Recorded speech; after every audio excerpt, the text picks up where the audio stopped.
Good morning and welcome to the Daily Cyber Briefing for Tuesday, the 18th of February. I'm Stephen Ridgway. Juniper has issued warnings about a critical authentication bypass vulnerability. This is affecting their Session Smart Router, Session Smart Conductor, and WAN Assurance Router product lines. So the CVE that this is tracked under is CVE 2025 21589. It enables an unauthenticated attacker to gain full administrative control over devices. The CVSS scores under version 3.1, it scores 9.8, and under the newer 4.0 framework, it scores 9.3. Either way, I wouldn't split hairs over that. It's scores over 9 on both frameworks. It is very serious. The vulnerability stems from an alternative path authentication bypass in the management API interface. So again, this is another example of where the risk can be mitigated by good network design. Your management API should not be accessible to anything other than designated machines in designated networks or VLANs, or however you do it, or potentially only allowing in through your own VPN or whatever it may be. So good network design.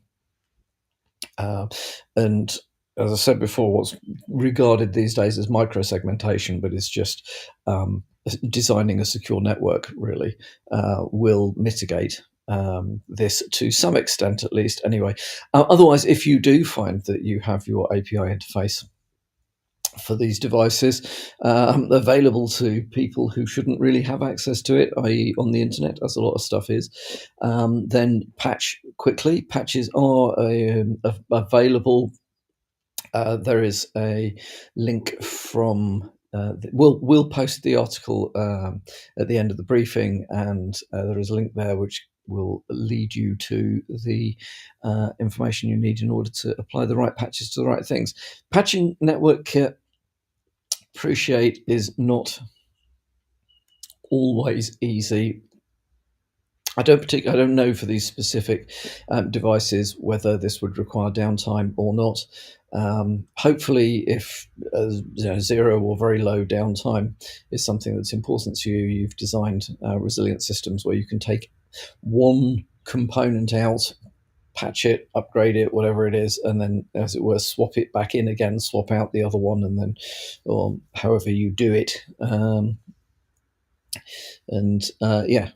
That should give you minimum downtime. If you are relying on single devices, you may have to negotiate, I guess, a little bit of downtime, but it's worth thinking about these things.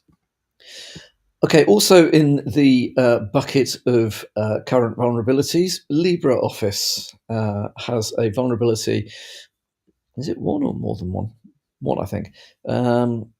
That allows attackers to write files and extract data via path traversal.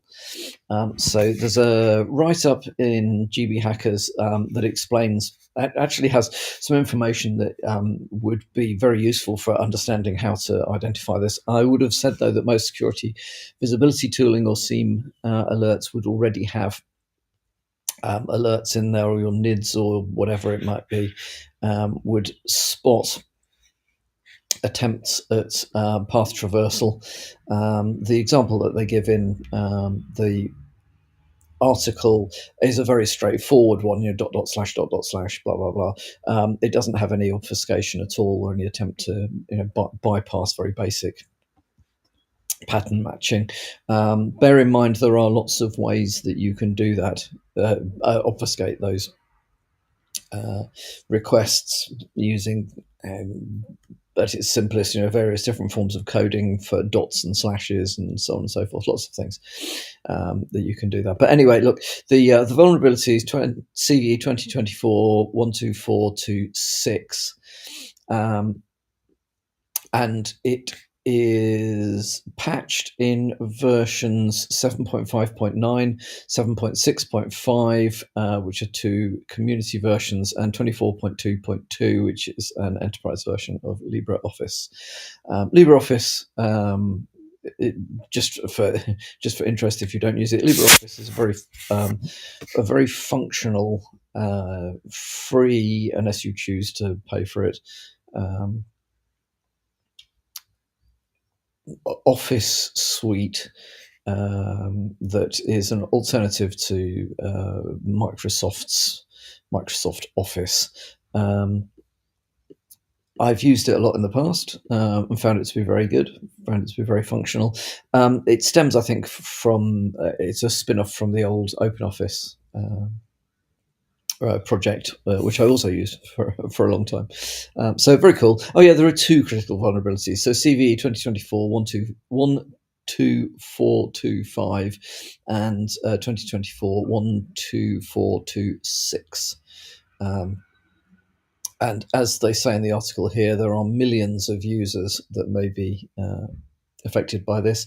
So check that your version, if you're using LibreOffice or derivatives of LibreOffice, check that you are up to date and that the version that you're running is not vulnerable to those two attacks.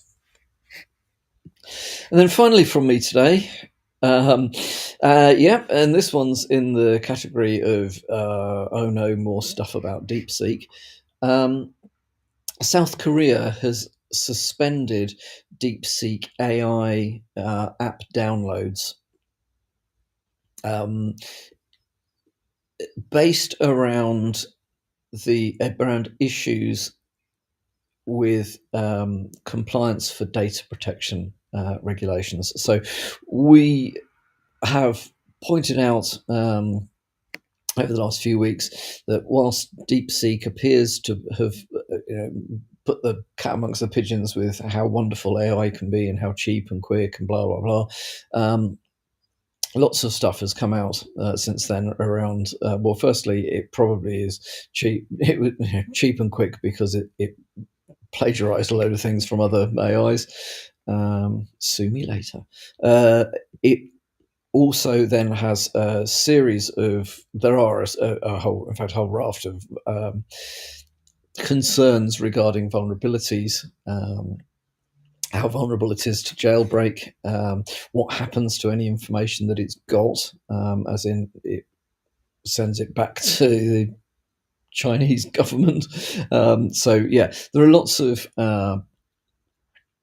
reasons why DeepSeek needs a good risk assessment before you use it within your own organizations. As I've said, we've done our risk assessment. We won't be using it at TSC other than for proof of concept type labs and investigations, various, but we certainly won't be using it in anything that goes anywhere near anything that matters. So yeah, that though is a personal opinion, or well, that's actually a company opinion, I suppose, in this case. But yeah, you may come to a different conclusion from your risk assessment, but make sure you've done one and that you're not just doing what used to be called, what was it called? Airport lounge security strategy, as in, back in the day when you were sitting waiting for a plane, you'd pick up some magazine that was lying on the coffee table in front of you, back in the days where airport lounges had coffee tables and magazines, and you go, oh, that looks interesting, I'll try that. Yeah, don't do that. Do some proper research. Okay, that's enough from me for today. Hope you have a good Tuesday, and I'll